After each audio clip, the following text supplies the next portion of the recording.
¿Qué es la epilepsia? La epilepsia está provocada por anormalidades en la actividad eléctrica del cerebro. Este órgano es incapaz de frenar o inhibir los impulsos eléctricos entre neuronas. Cuando tiene lugar una descarga excesiva se produce una crisis o ataque epiléptico. El término epilepsia deriva del griego, epilambaneim, que significa coger por sorpresa. A finales del siglo XIX, el neurólogo inglés John Muglin Jackson estableció la definición de epilepsia que permanece vigente hoy en día: una descarga súbita, rápida y excesiva de las células cerebrales. Causas. La localización del trastorno varía según el tipo de epilepsia, que puede ser focal o generalizada. Las causas de esta dolencia son de los más variadas. Puede ser el resultado de anomalías congénitas, enfermedades vasculares como el infarto cerebral, infecciones, tumores, enfermedades degenerativas o lesiones. En muchas ocasiones no se descubre una causa concreta y se denominan epilepsias idiopáticas, y otras veces son solo el fruto de una incorrecta maduración cerebral y desaparecen al concluir el desarrollo del cerebro, en la edad adulta. Hasta hace pocos años, y aún hoy en día aunque en menor medida, era una de las enfermedades con mayor estigma social, por lo espectacular de los ataques propios de un tipo concreto de epilepsia, la de convulsiones generalizadas. Hoy el aumento de la cultura sanitaria en la población general ha conseguido en cierta medida que esta enfermedad sea aceptada y desmitificada. Las crisis. En la mayor parte de las ocasiones, las crisis aparecen de forma súbita e inesperada. Son breves, duran unos segundos o como mucho unos minutos. Las más llamativas incluyen convulsiones y pérdida de conocimiento, pero hay muchas crisis que se reducen a una desconexión momentánea con el entorno, las denominadas ausencias, o a leves movimientos rítmicos sin pérdida de la consciencia. Los ataques son consecuencia de una disfunción de la actividad eléctrica cerebral. Comienzan cuando un grupo de neuronas produce impulsos eléctricos, descargas, de manera normal, que se propagan por el resto del cerebro alcanzando las neuronas que movilizan los músculos. Estas empiezan a descargar también de manera normal y es entonces cuando se producen los movimientos incontrolados tan típicos de los ataques epilépticos. Además de las causas enumeradas anteriormente, cualquier persona susceptible puede sufrir un ataque de manera aislada por una intoxicación por drogas o una bajada brusca de la glucosa, pero si se repiten con cierta frecuencia se considera epilepsia. Existen dos tipos fundamentales de crisis epilépticas: las generalizadas, que afectan a toda la superficie del cerebro, y las crisis parciales o focales, donde la descarga comienza en una zona concreta que, en ocasiones, se propaga por el resto de la corteza.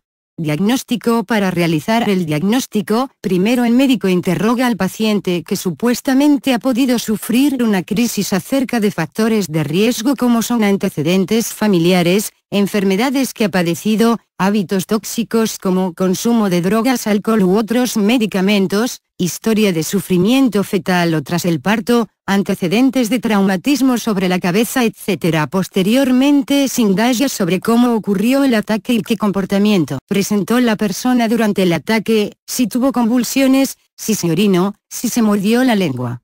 Para ello, es de gran ayuda el testimonio de los testigos que hayan podido presenciar la crisis. La segunda parte del diagnóstico tiene que ver con las pruebas. Es obligado en la mayoría de los casos en los que se sospecha que ha podido producirse una crisis, hacer un escáner cerebral o una resonancia magnética, según los casos, para descartar cualquier lesión intracerebral que haya podido causar el ataque. También se debe practicar una analítica para descartar enfermedades metabólicas causantes y un electroencefalograma, EEG, que mide la actividad eléctrica cerebral para identificar las descargas eléctricas anormales que precipitaron la crisis. ¿A quién afecta? Aunque las 3/4 partes de la epilepsia comienzan antes de los 18 años, esta enfermedad afecta a personas de cualquier edad, raza, sexo y clase social. Hay 50 millones de afectados en todo el mundo y en España se calcula que padecen la enfermedad cerca de 400.000 personas y que cada año aparecen 20.000 nuevos casos. Tratamiento. Lo fundamental es asegurarse que el paciente tiene epilepsia antes de comenzar cualquier tratamiento antiepiléptico. Una vez hecho el diagnóstico, lo mejor es comenzar el tratamiento lo antes posible. Los ataques se pueden controlar con medicación en un 70% de los casos. Entre un 20-30% no responden al tratamiento farmacológico simple, con un solo medicamento, y hay que aplicar varios fármacos. Aún así, algunas epilepsias son incontrolables con la medicación, y puede ser necesario recurrir a la cirugía, aunque esta no está recomendada en todos los casos. ¿Cómo actúa la medicación?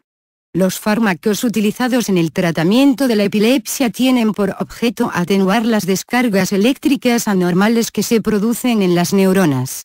Los mecanismos para conseguir esto interfieren el paso de los iones a través de las membranas de las neuronas inhibiendo la excitación de las mismas. Hay algunos medicamentos antiepilépticos cuyo mecanismo de acción para prevenir los ataques es todavía desconocido.